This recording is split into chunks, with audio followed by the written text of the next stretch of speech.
Hi everyone, welcome back to Web Solution. In today's video, I'll be showing you how to change your name on TikTok. So keep watching the video until the end to learn how.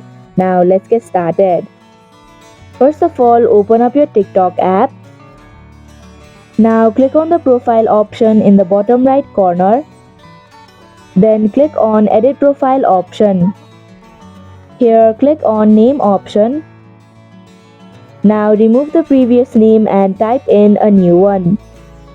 You'll also have to keep in mind that your nickname can only be changed once every 7 days. After you've changed your name, click on the save button in the top right corner. And if you're sure, click on confirm button.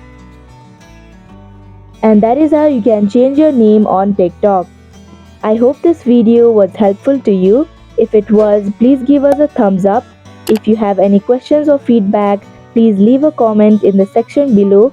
Do not forget to subscribe to our channel for more updates and click the bell icon to receive notifications whenever we post a new video. We'll be back soon with a new video. Thank you for watching.